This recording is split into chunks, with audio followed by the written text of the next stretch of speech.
আমার সংসারে যদি আমি অসুস্থ থাকি তাহলে সংসারের কাজকর্ম অন্যান্য সব কিছু দেখাশোনা কে করবে?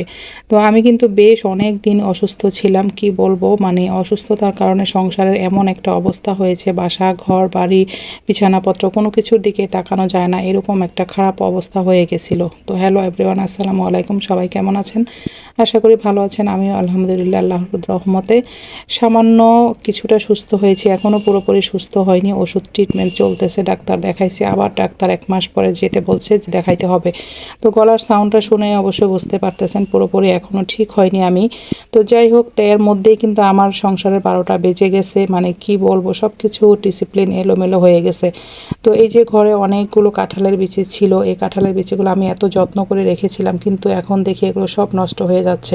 তো এগুলো বেছে পরিষ্কার করে তারপরে কিছু ভেজে নিছি, আর কিছু তরকারি খাওয়ার জন্য রাখছি। আর এই কাঁঠালের বিচিগুলো আমার খুবই পছন্দের ছিল। তো যাই হোক, আসলে বললাম না, ঘরে মানুষ অসুস্থ হলে আসলে কোনো দিকেই কোনো কিছুর খেয়াল থাকে না। আর যদি মহিলা বা গৃহিণী ঘরের অসুস্থ হয় তাহলে তো কোনো কথাই নেই। তো যাই হোক, আর সব কিছু একদম ময়লা অপরিষ্কার নোংরা হয়ে গেছে। তো যতটুকু পারতেছি একটু একটু করে পরিষ্কার করতেছি।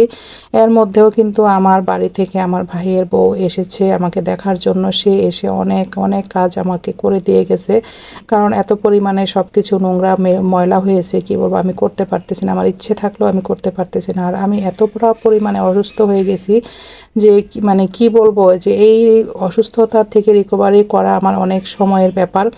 এমনকি এমন পরিমাণে ঠান্ডা লেগে গেছে, যেহেতু আমার অ্যালার্জির সমস্যা আছে, সেটা থেকে আমার বেশি সমস্যা হয়েছে। তো যাই হোক, সবাই আমার জন্য একটু দোয়া করবেন যাতে আমি খুব তাড়াতাড়ি সুস্থ হয়ে আবার সংসারে ফিরে আসতে পারি। তো এই জন্য সবার কাছে দোয়া চাই। তো এই যে এই জিনিসগুলো কিন্তু একটু ধোয়া মোছা করে নিচ্ছি, যেহেতু খুবই ময়লা তেল কাস্টে জমে গেছে। তো ধোয়া মোছা করতেছি। আর এদিকে আমি কিন্তু রান্নাও এখন করতে পারি না, আমার হাজব্যান্ড রান্না করে বা আমার মেয়েকে দেখাই দিলে ও রান্না করে। তো এইভাবেই চলতেছে আর কি আমাদের দিন। আসলে অসুস্থ হলে তখন বোঝা যায় যে সুস্থতা আল্লাহর কত বড় একটা নেয়ামত। তো যাই হোক, এগুলো আমি ধুয়ে পরিষ্কার করে নিচ্ছি। আর এদিকে আমার ভাইয়ের বউ কিন্তু বাকিটা যতটুকু সম্ভব আমাকে গুছিয়ে দিয়ে গেছে, যেহেতু ওরও সংসার আছে বাড়িতে, ছেলে মেয়ে আছে, বেশি দিন থাকা ওর পক্ষেও সম্ভব না, যতটুকু সম্ভব 2 দিনে করে দিয়ে গেছে। তো ওর জন্য অনেক দোয়া এবং ভালোবাসা রইলো আমার পক্ষ থেকে। তো আসলে অসুস্থ হলে আপন মানুষ পর মানুষকেই বোঝা যায় যে আপন কে পর। আর আমার যেহেতু বাবা মা শ্বশুর শাশুড়ি কেউ বেঁচে নেই, তো সেই জায়গার মধ্যে আমার ভাইয়ের বই ছাড়া আমার আর কেউ আপন বলতে নেই। তো সেই জন্য সে আমাকে দেখতে আসছে এবং আমাকে সহযোগিতা করে গেছে, এবং খুবই ভালো লাগছে আমার এই জিনিসটা।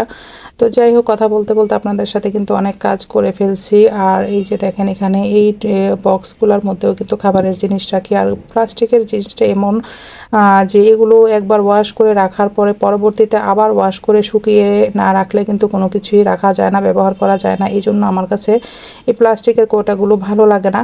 তো কি করব, যেহেতু কিনেছি, ফেলে দিতে পারি না। তারপরে যতটুকু সম্ভব যেগুলো ইউজ করা হয় না, এগুলো অনেক প্লাস্টিকের বক্স, প্লাস্টিকের জিনিসপত্র আমি ফেলে দিয়েছি।